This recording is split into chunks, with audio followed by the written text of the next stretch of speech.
Here it comes. Hey everybody, welcome back to the channel. My name is Mike. We are the YouTube channel Runaway Parents. Today I have for you the Fogatti Tankless InstaShower 8 gas hot water heater. We're going to install it on my brother-in-law's camper. For I think the last 2 years, I've been running the Fogatti InstaShower Tankless hot water heater on our truck camper. And I'll show some images of that for you. We have been absolutely, completely happy with it. And when Fogatti reached out for us to review their InstaShower Plus, I was like, man, we already have it on our camper. Then it's kind of crazy. My brother-in-law reached out. It couldn't have been 2 days later. Wanted me to come look at his hot water heater because it was leaking water on the camper they bought. So I told him, I said, well, hold on. Let me reach back to Fogatti and tell them that, yeah, we would review it. So here it is. This is the new InstaShower 8 Plus tankless hot water heater. We're going to remove his old Atwood that's leaking water and get this one installed. So thank you guys for tuning in, coming along. We're going to show you all the features about it, how to install it, and give you my honest opinion about it. So let's get started. All right, so when you get your hot water heater, when you order it, you're gonna have a choice of 2 doors for it. I think you can do either the 15 by 15 or the 15 by 18. But you're gonna have to measure your opening where your hot water heater goes. This one is the 15 by 18. It's a little more elongated, but you still get your 15 wide.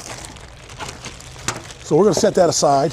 It's also gonna come with the screws that you're gonna need for it.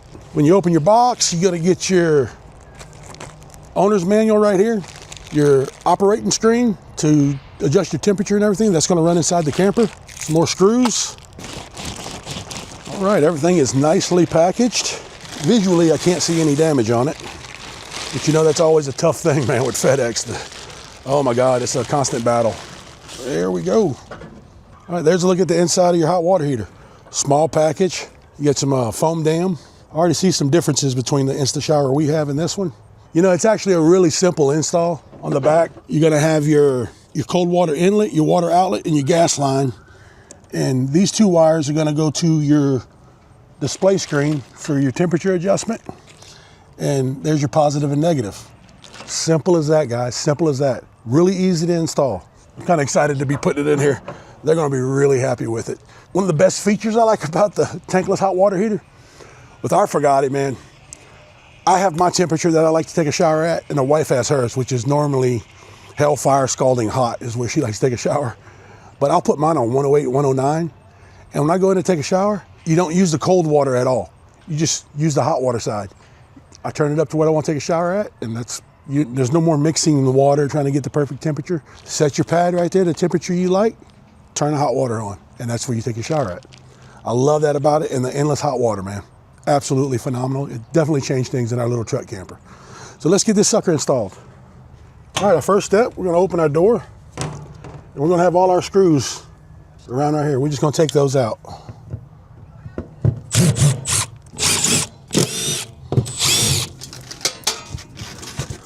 All right, now we got it freed. We're gonna go inside and get behind, I believe, the kitchen sink there, the cabinet, and start undoing all of our connections and fittings. All right, almost forgot. First thing you want to do is come on the inside right here, undo your gas line, then you can pull your hot water heater out. I was in there pulling on it and didn't realize what was holding it. I was like, oh, I forgot the gas line. All right, now we're going to just undo our inlet and outlet for the water. All right, there's our hot water. Now we got to get down here to the cold water. All right, so coming from the Atwood hot water heater, the Atwoods have male fittings coming off of it and female fittings on the Atwood hot water heaters. So coming around here, so you just go to Lowe's. If yours is the same situation, just go to Lowe's, pick up the Shark Bite 1/2x fittings. They'll screw right on the back of your hot water and cold water inlets. This one right here is the hot water side. We got one on there. We'll put one on the cold water side. And that'll get our cold water tied in, and then we just make our gas fitting, and we will be in business. Right now we're gonna mount the control panel, and all you do is simply just take it apart so you can get in here to these 2 screw holes, and it's 1 wire coming out. So we're gonna mount it right here. This would be the easiest spot to mount it. So you kind of just figure out where your hole is gonna be that your wire is gonna come out. It's gonna be about right here, and just verify on the back side that you're not going to go through anything, and we're not. So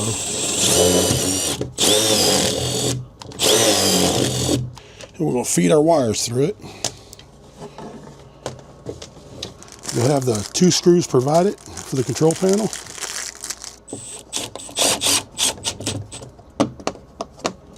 And there we go. Control panel's installed. And now we got to feed it down to the bottom, and we'll come in right in the corner of this cabinet right here. All right, so right now we're going to verify the 12-volt supply right here. And this is how we're going to do that. You get your multimeter, set it to volts DC. And it doesn't matter which one you touch. We're going to single out these 2 right here. Put your multimeter on it. See your gauge, my meter. It says 12.14, but you got a negative symbol right there. So that means it's reversed.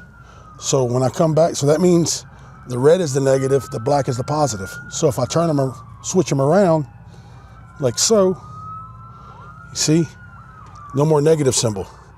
So that means the white is going to be our hot, the blue is going to be our negative.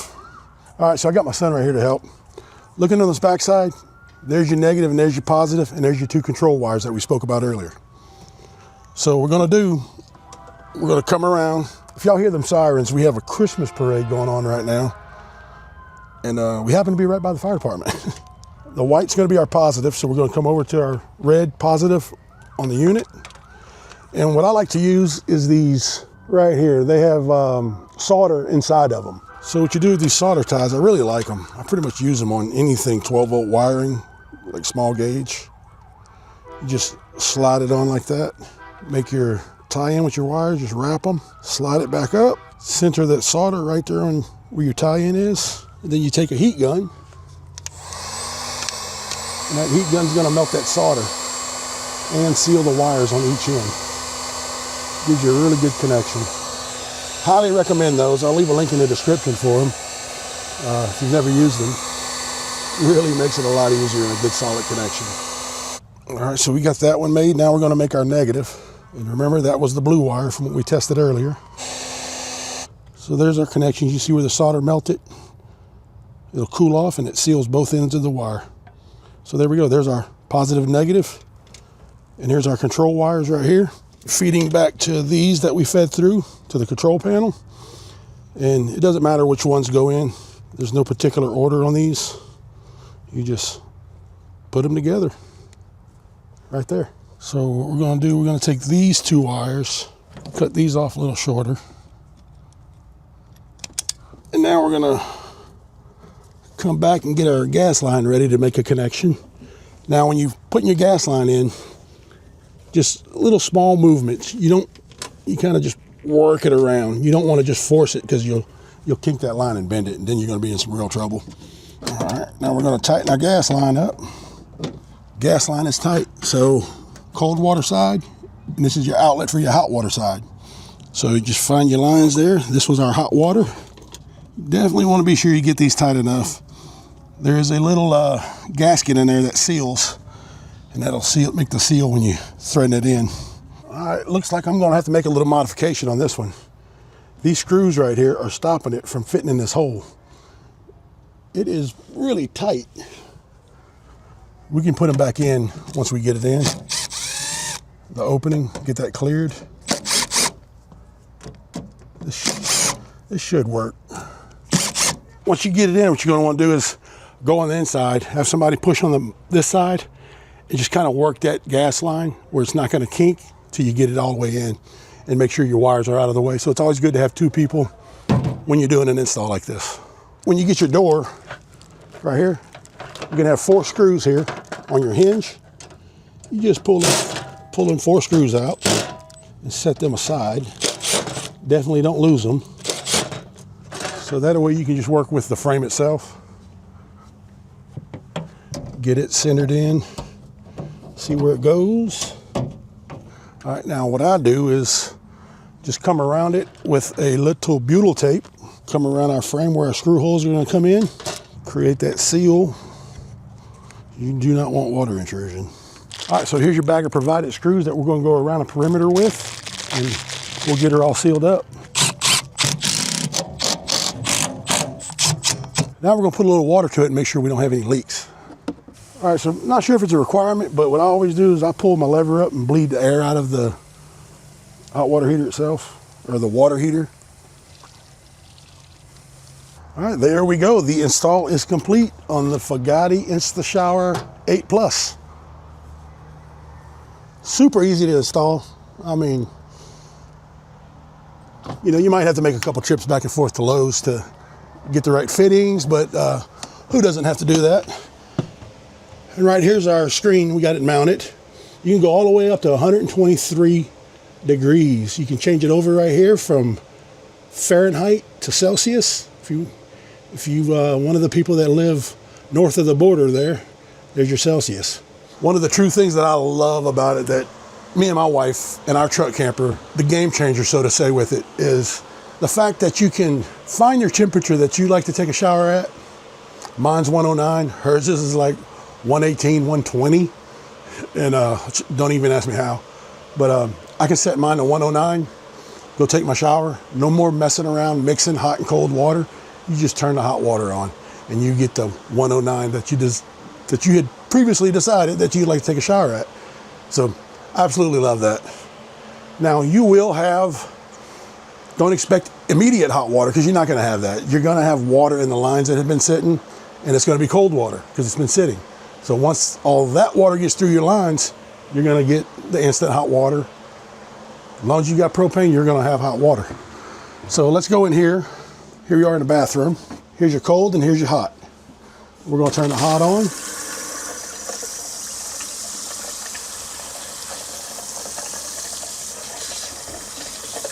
There it comes. See, it takes just that long. Literally a matter of seconds to get through the lines. And now we got our hot water. So there you go, Miss Ronise. You are set up with the Fogatti InstaShower 8 Plus. Thank you so much. I'm excited. Were you scared to look at the camera? No. I'll straighten it up. No, I'm excited to have this on-demand hot water. So. Yep. Yay! Thank y'all so much. There'll be no more appreciate it. Waiting an hour until after somebody takes a shower. I know, right? Yeah, with 3 of y'all in here, it's going to be a difference. Yes, hallelujah. All right, so there you go. I'll leave a link in the description where you can go check it out. Get yourself the Fogatti tankless hot water heater, the InstaShower 8 Plus. We'll see you guys on the next one.